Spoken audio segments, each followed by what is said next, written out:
नमस्कार प्यारे बच्चों, स्वागत है आप सभी का एक बार फिर आपके अपने यूट्यूब चैनल ए के फ्यूचर एकेडमी पर। मैं अजीत के पास यहाँ प्यारे बच्चों, हम इंग्लिश ग्रामर में एडवांस लेवल की वोकैब सीख रहे थे। तो आज की इस वीडियो में हम कुछ स्टडीज़ के बारे में पढ़ने वाले हैं कि किसकी स्टडी को क्या कहते हैं। तो चलिए शुरू करते हैं। शुरू करने से पहले आप सभी से एक छोटी सी रिक्वेस्ट है, अगर आप पहली बार इस यूट्यूब चैनल पर आए हैं तो इस यूट्यूब चैनल को सब्सक्राइब कर लीजिए। और इस वीडियो को देखने के बाद अगर आपको लगता है कि वाकई में आज आपने कुछ नया सीखा है या इस यूट्यूब चैनल पर आपके काम की चीज़ें आपको मिलती हैं, तो इस वीडियो को लाइक कर देना और शेयर कर देना। तो चलिए शुरू करते हैं। पोलेमोलॉजी का मतलब है युद्धों का अध्ययन, लड़ाइयों का या युद्धों का हम अध्ययन करते हैं तो उसे हम पोलोमोलॉजी कहते हैं। क्या कहते हैं? पोलेमोलॉजी। फलों व बीजों के अध्ययन को पोमोलॉजी कहते हैं। नदियों के अध्ययन को पोटामोलॉजी कहते हैं। भूकंप के अध्ययन को सिस्मोलॉजी कहते हैं। मुंह की बीमारियों के अध्ययन को स्टोमेटोलॉजी कहते हैं।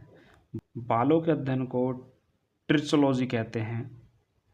किसी क्षेत्र की भू संरचना के अध्ययन को टोपोग्राफी कहते हैं। प्राचीन लिखावट या लेखन के अध्ययन को फेलिलोग्राफी कहते हैं। शिलालेखों के अध्ययन को इपिग्राफी कहते हैं। जनसंख्या के अध्ययन को डेमोग्राफी कहते हैं। नृत्य यानी डांस के अध्ययन को कोरियोग्राफी कहते हैं।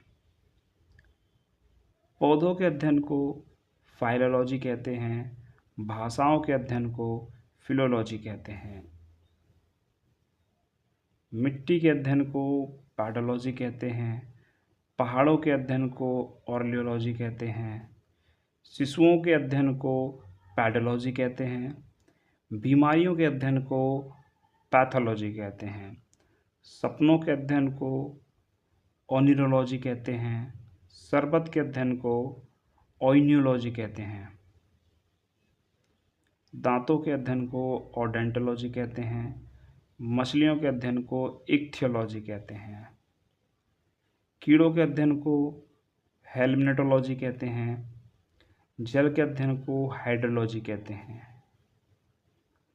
ऊतकों के अध्ययन को हिस्टोलॉजी कहते हैं। रक्त यानी ब्लड के अध्ययन को हेमेटोलॉजी कहते हैं। हृदय के अध्ययन को कार्डियोलॉजी कहते हैं। मानव के अध्ययन को एंथ्रोपोलॉजी कहते हैं। तारीखों यानी डेट्स का जो अध्ययन होता है उसे क्रोनोलॉजी कहते हैं। पेड़ों के अध्ययन को डेंड्रोलॉजी कहते हैं। कीट पतंगों के अध्ययन को एंटोमोलॉजी कहते हैं। मस्तिष्क यानी माइंड की स्टडी को न्यूरोलॉजी कहते हैं।